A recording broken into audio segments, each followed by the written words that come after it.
Bam, the Primal Swede here, directly from Alicante, Spain. It's beautiful.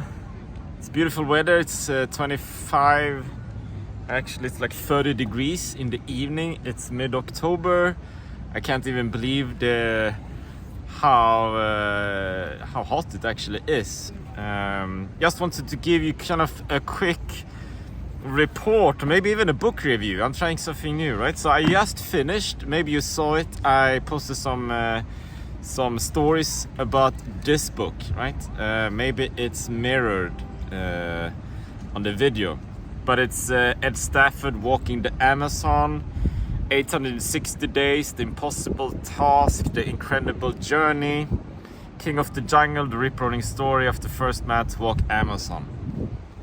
So the first time I heard about Ed Stafford was in, he did Naked and Marooned, a book I bought maybe 4 years ago by now, about him living on a deserted island. I can't remember for how long, but maybe it was like 1 year or something, something probably insane, something mad. So that opened my eyes for this second book, and this adventure actually did before the first one, right? Now, maybe like a side story is, I had two other books that I bought 3 books, and this is the third one. This is the last one I read, because I know when I read these sorts of books, I tend to feel, shit, what the fuck am I doing? Why am I, maybe not here, but it's back in Sweden, right? At my desk or whatever, I get this like instant drive, desire to just screw it all, I'm off, and see you in a year, I'm doing something mad. Biking to Shanghai, China, or whatever, right? So that was why I read this book as the last of those 3. A few nice boats passing by. Could be worse, man. So what do I have to say about this book? It did that trick. I read the book and I feel I want to take off and I want to do stuff, right? I want to explore and see what I'm capable of. I want to push my limits, test myself, my physical and mental capabilities. I love that stuff. I love endurance. And it gives me further fuel onto my fire, my inner fire, about kind of even more building and supporting my own dreams, right? And at this moment, anyway, those dreams are in the realm of ultra cycling, and I have some ambitious goals in ultra cycling. Nothing I will necessarily exactly share here. I'm planning to have some sort of an event with a coach, mindset coach, whatever.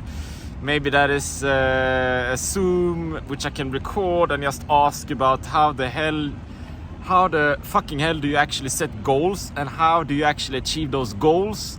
And I will bombard them with questions about, but what if I think like this and that? Anyway, before I set out to something new, because I want to do something big this time. I want to do something next level. My US trip was next level compared to my Spain trip, but now next level from the US trip, everything is compared, backtracked, compared.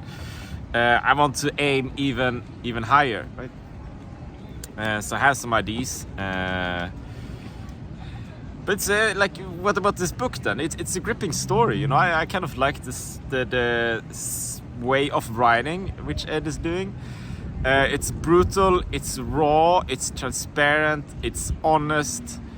When things are shit, he writes it's shit, and when things are good, he writes it's good, and he gives a good overview image of what it's like to, you know, cross the Amazon and be in that jungle, and all the people he meets as well, like Cho, this Peruvian guy who actually, which is fascinating in itself, right? Because he begins this journey with another guy called Luke. But Luke just stays with him for about 2 months-ish, a bit more. And then he meets another guy, Cho, somewhere in the middle, like at the beginning of the trip. And this guy joins him all the way to the end. And also, can you imagine, like, walking for 860 days? I mean, that's quite an effort, right? That's quite an effort. That's determination. So I can warmly recommend this book. I can warmly recommend it. And also I found some valuable lessons and maybe, you know, what you can bring on such a trip or similar trip. How you can think about sponsorships and funding and media and those things, right? So apart from the drama in the book itself, it's actually quite lots of knowledge you can actually use, like in a practical sense. Okay, so I can warmly recommend it. Okay, that's it for today. Stay strong.